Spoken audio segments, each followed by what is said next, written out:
Hi, in this presentation I'm going to go over the importance of measuring fibrinogen activity and prothrombin time. Now, fibrinogen activity should be part of your normal routine panel if you're doing blood work. Prothrombin time is something that you can add on if you suspect there's any kind of clotting issues, whether it's delayed or enhanced clotting, and we'll go over all those principles. We'll start with fibrinogen.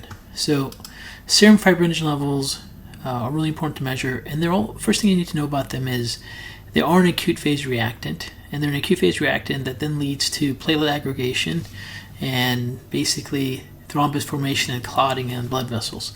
So the bottom line is you don't want to see it elevated. If you see it elevated, it's a serious risk factor. As a matter of fact, if you ever see serum fibrinogen levels elevated with an individual, you need to immediately make sure they have a will, and I'm not joking about that.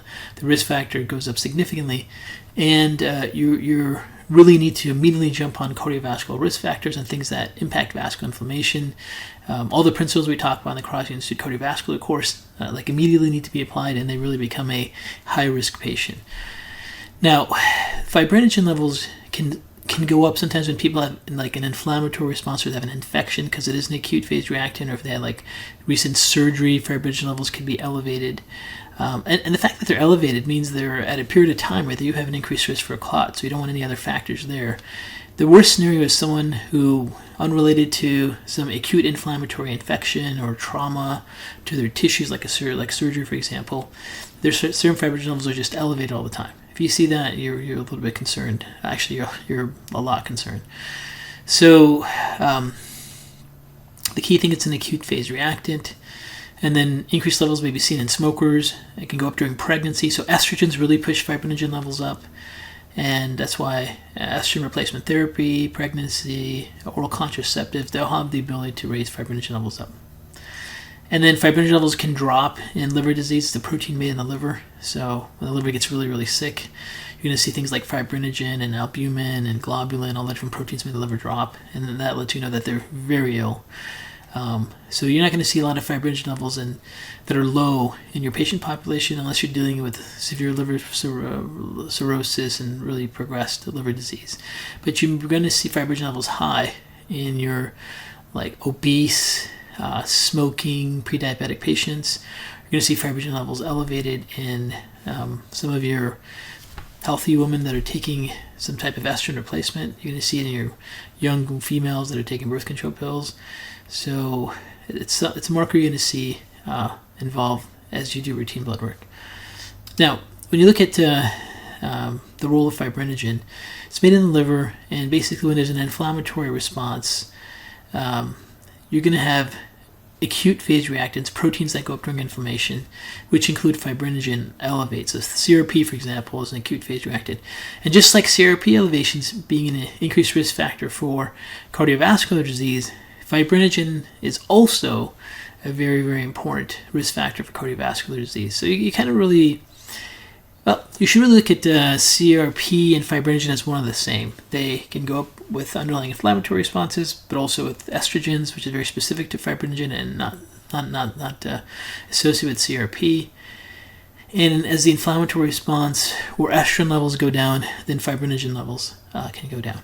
So here's just the illustration of fibrinogen as an acute peptide. It's a simplification of this diagram here, where they show the acute phase reactant systemic response. And then, you can cause, when there's an acute phase reactant, these levels are up. You can get illness behavior that's from neuroinflammation, impact your normal nerve conduction activity. You can get your AST, SGPT, GTP elevated, which looks like liver disease, but it's really just muscle tissue breakdown because of the transaminase enzymes are also found in muscle tissue.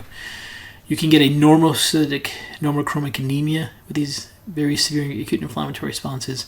In normochromic, normocytic anemia, the hemoglobin, hematocrit, and RBC are low, meaning they're anemic. And the type of anemia they have is normocytic and normochromic. Normocytic because the MCV is normal. Normochromic because the hemoglobin concentration, MCHC, is normal. That's a clear indication of inflammatory responses. And with most people that you may look at, you may not see a full-blown inflammatory acute phase response where they have normocytic normochromic anemia, but you'll see this elevated fibrinogen, and that's at risk itself. It's a risk factor as itself. Here's just an illustration. Liver produces fibrinogen, which impacts fibrin. It's acute phase reactant. Now, in one of the previous lab clinical pearls, number 5, we talked about acute phase reactants. So again, it's an acute phase reactant. You might want to look at that previous module if you don't remember. And then the other module, we talked about looking at protein electrophoresis as a marker to quickly screen at what's happening. And we talked about that in a previous module as a clinical pearl lab presentation. But the beta globulins, these are the globulins, the gamma globulins. If you ever see a spike in the beta globulins, that is also an indication that you need to measure fibrinogen. Elevated fibrinogen can spike the protein electrophoresis beta globulins. Anyways, bottom line is this: if someone has elevated fibrinogen, they have increased risk for coronary heart disease, myocardial infarction, stroke, peripheral arterial disease. The basic concept is going to promote clotting in the blood vessels. So a normal fibrinogen range is between 200 to 500 mg/dl. And this may depend on your lab, depending on your country, of how they're done. But like a typical lab in the U.S. would be 200 to 500 units. And then a fibrinogen value of less than 50 may mean the patient is in danger of bleeding after surgery. This is why they always measure things like prothrombin time, which we'll go over in a second, before surgery, to make sure someone's not going to have any bleeding complications when they go in for the surgical procedure. And then elevated fibrinogen values are associated with increased risk of forming clots that leads to vascular block, stroke, MI, pulmonary embolism. So, I mean, if you're just looking at fibrinogen levels, you'll just see a range. See, this person's within normal reference range. This is serious. Even though the range is 507 to 550, studies show even above 300 levels, there's a 2 to 3-fold increased risk for strokes. So, for sure in the 500 range, it's pretty clear that there's some significant risk here. This would be, if you saw this, you're mainly looking for anything inflammatory that's happening in their past medical history, like an infection or surgery. If there's no acute inflammatory issue, then you're thinking of chronic systemic inflammation. You're thinking of things like birth control pills. You're thinking of things like estrogen replacement therapy. All the inflammatory mechanisms of prediabetes, metabolic syndrome, those are all the key factors. And this is no joke. This needs to be monitored until things improve. Here you can see like an illustration of the role of fibrinogen when it comes to clotting. And basically, what happens is when you look at the formation of the clot, this fibrinogen release from granules, when the vascular endothelium is damaged, there's this fibrinogen release. This fibrinogen release then allows the binding of platelets to all have aggregation adhesion. And then this promotes the formation of coagulation. So if there's chronic inflammation in the body, which means there's potential for chronic vascular injury, vascular endothelium injury, and fibrinogen levels are very high, then you're going to have increased risk for coagulation and then emboli and all the things associated with cardiovascular disease. So there's several studies that have shown these relationships. This was a study that was published. There was a prospective study of plasma fibrinogen levels and the risk of stroke among participants in this best fibrin infarction prevention study, but unrelated to medication, what they found was when they were looking at fibrinogen levels and they adjusted for the most common causes of stroke, which is age, blood pressure, and they looked at other covariates like cardiovascular risk factors. They found, unrelated to any of those, fibrinogen itself has a 2-fold increased risk of ischemic stroke, like 200% increased risk. Very significant, 200% increase risk, 2-fold increased risk. Unrelated to blood pressure and other cardiovascular variables that increase risk. This is another study that was published, The Role of Fibrinogen in Acute Ischemic Stroke, a significant relation between fibrinogen levels and the presence of ischemic lesions on cerebral CT was observed in patients with fibrinogen levels greater than 3.41, showed a 330% increased risk for ischemic strokes. So again, it's not something to ignore. And when you look at the variables that increase fibrinogen levels, like that birth control pill, that estrogen replacement therapy, it could be a serious risk factor. This is why when you look at blood clots and people that have strokes when they go on estrogen replacement therapy, this is where it's happening. This is your clinical window to determine if a person that is on birth control pills or is on estrogen replacement therapy has this potential risk for these vascular coagulation patterns. So Or say differently, if you have a patient that's taking birth control pills, doesn't matter what age they are, or if they're on estrogen replacement, definitely check their fibrinogen levels to make sure that you don't see an elevation there. Smoking, obesity, all the things we know with prediabetes, insulin resistance are factors. And then some people just have genetic mutations, which makes them at risk. Then you want to look at strategies to improve it despite their genetic mutation that increases their fibrinogen levels. At the end of the day, you can look at lifestyle factors and various nutraceuticals and dietary things to help control fibrinogen levels. If you can get them to not smoke, if you can get them to get off their hormones that for them may be causing this unique expression of fibrinogen levels. Not everyone that takes estrogen replacement therapy is going to have elevated fibrinogen levels, but certain genetic or specific genotypes will. And we don't know what those specific genotypes are, so it's just going to happen in a random population at this point, so you want to check. But if you can control their insulin or obesity and they're smoking, potentially remove these estrogen type sources, that may correct the problem itself. Now, certain nutraceuticals have been shown to lower fibrinogen. Olive oil and fish oil, turmeric, nattokinase, these are some of the things that have shown to have some effects.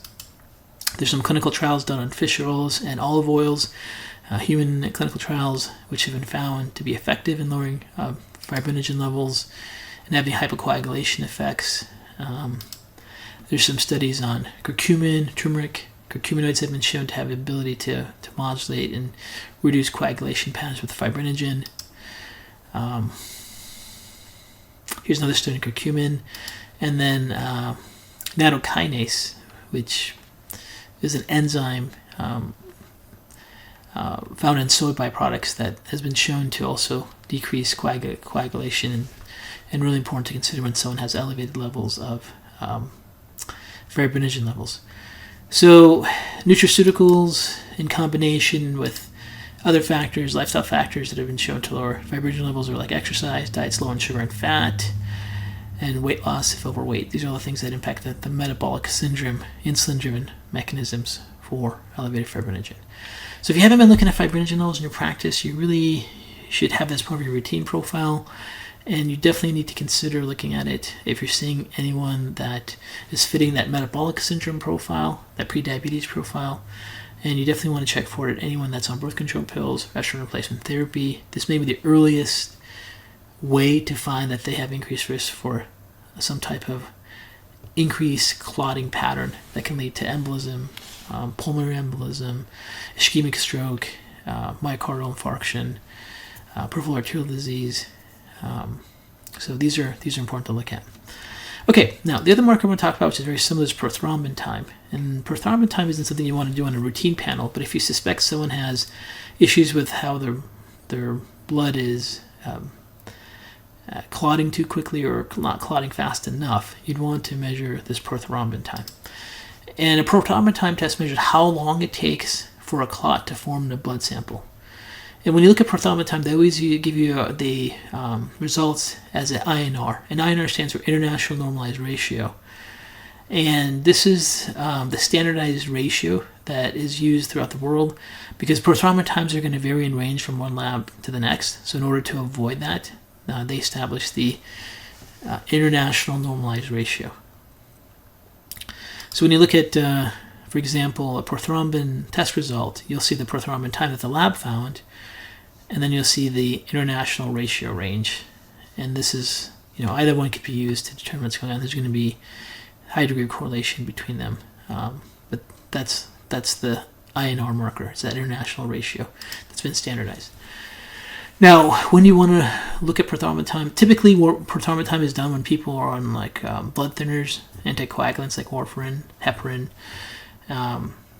It's usually done before people have surgery to make sure there's not increased risk for excessive blood loss due to blood clotting failure for surgery.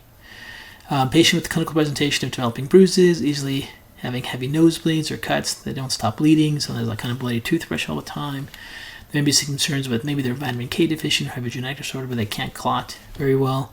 That's another indication for you to check prothrombin time and a patient with a blood clot. So you're looking for either their clotting factors are just suppressed too much by anticoagulants, or they're not clotting and they just constantly have nosebleeds and bruising and so forth.